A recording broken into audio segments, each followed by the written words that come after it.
On March 23, 2016, 143 students from Robert Frost Middle School volunteered to be speechless for the day in order to gain awareness and acceptance of people with autism who have difficulty communicating. Hi, my name is Kristin Schuster. I have an older sister named Megan who's autistic. I grew up in that environment. It's definitely new to me. But I know for the student who did this project, it was new and weird and very brave. I thank everyone who did this and took it seriously and helped me spread autism acceptance.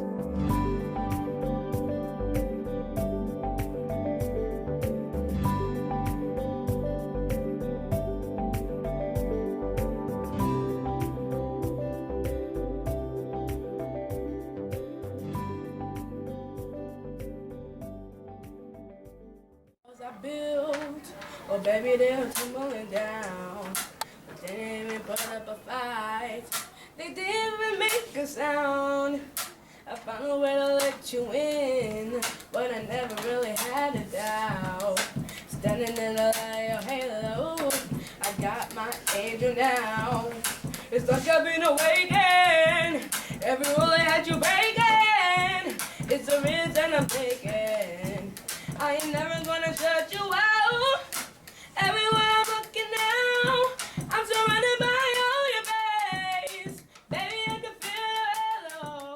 You know I'm a saving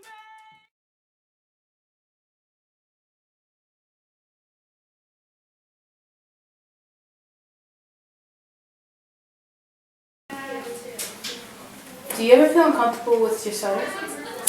Sometimes I do because people make fun of it. Like people make fun of me. Like when I try to answer a question and I can't get it out. Like maybe like some people maybe they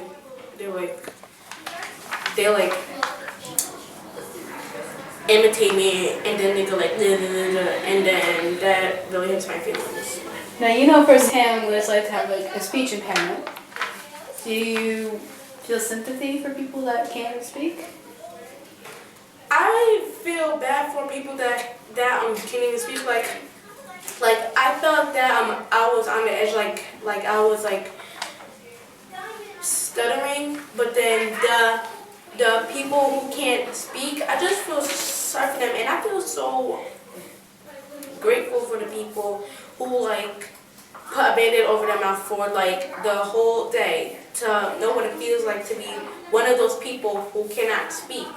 And I really wish I could have like done that my own self, because it will be great like to like see how it's not to speak. Like sometimes I like think to myself like, what if I wasn't those people? What if I was those people who cannot speak? And then I'm like, I thank God for my voice today.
It had to be when I was in math class and I really couldn't answer the questions because I usually am the only one that raises my hand to answer the questions, but writing it on the board took a little too long. At lunch when all the kids were talking and I couldn't respond back to them, and some kids were like saying, oh, you're going to talk and you're going to talk, and it really frustrated. When I would write something down and it would take forever. I was at lunch and I have this social studies project I have to do, and my friend, me and him were going to the library to work on it, and I'm trying to I'm mumbling, I'm trying to ask a question about it because I was having difficulties, and he's looking at me like I'm crazy, and I'm frantically looking through my backpack for a notebook, like a pencil or something to write with and get My most frustrating moment was writing out long sentences to teachers. It was really difficult.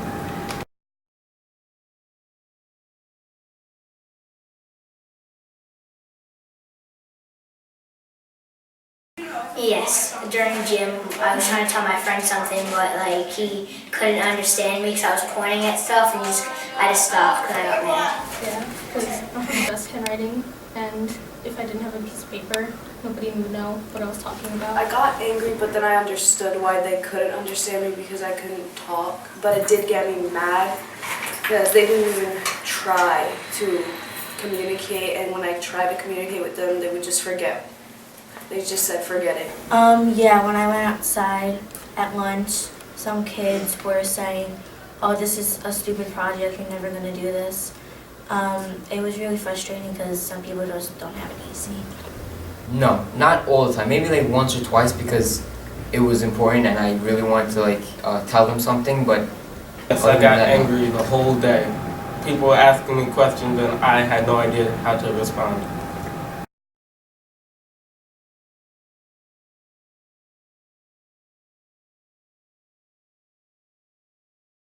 No, I actually felt proud because I'm standing up for other people.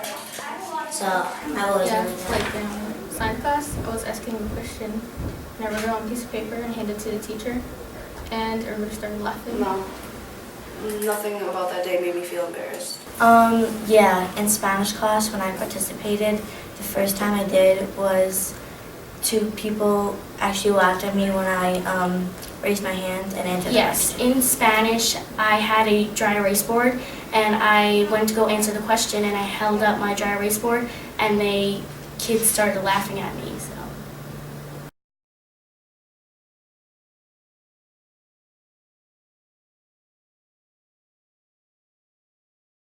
Actually, I have friends that are autistic and have disabilities.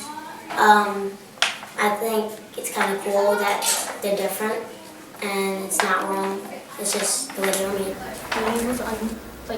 Being unable to talk is kind of hard because you can't really communicate to others around you. I learned that everything they're thinking, they honestly have to keep it in, and they really can't tell someone how they feel, and it just affects them. It makes me see why they get angry, throw a tantrum sometimes. It's because no one can communicate with them. They can't communicate with someone the way they want to.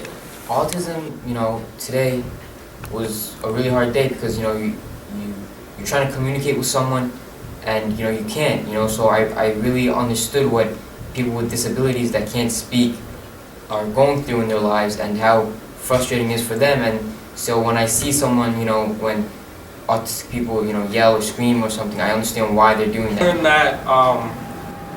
that, what they go through is really difficult, and that what we went through today, there was a lot of empathy that I felt, knowing that how we couldn't talk is exactly how they feel every day.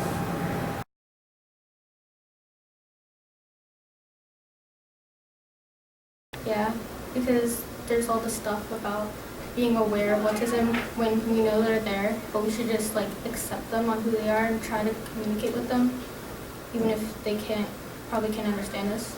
We should just at least try. Yeah, I do, and some people do make fun of people who have disabilities, and I'm not one of them, but I would tell the people to stop. Yes, I do, because it's harder for them, and today I stepped into their shoes and I realized that. I've seen.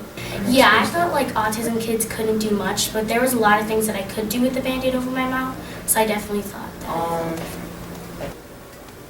Well, some people can talk, and when I wasn't talking, I was thinking in my head like, wow, this must be really hard for people that have autism that can't talk at all, and it must be really hard for them to like when they're around their friends and they can talk.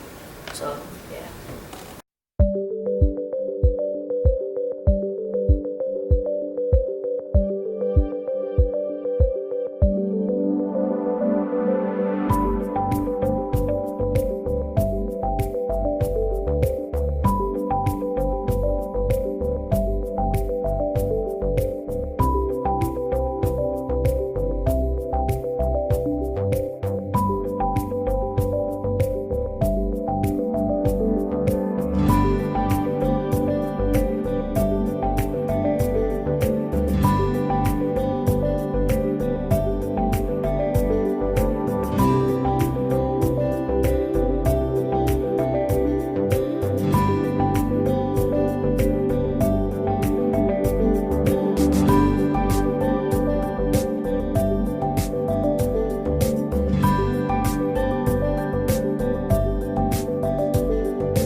What's your name?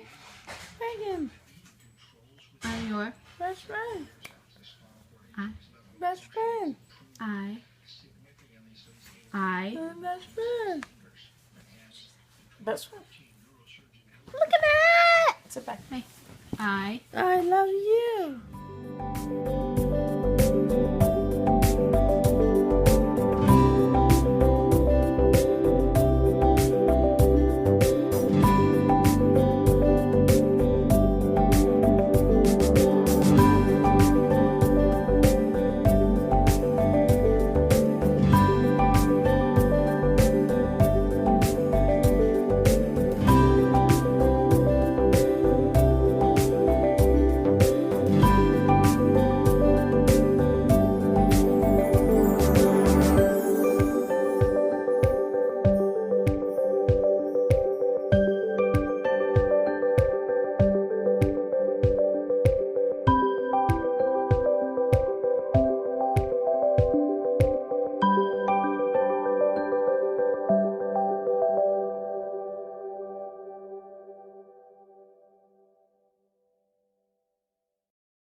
Everybody hold your bag. Do not take it off yet. On the count of 3, rip that baby off. 1, 2, 3.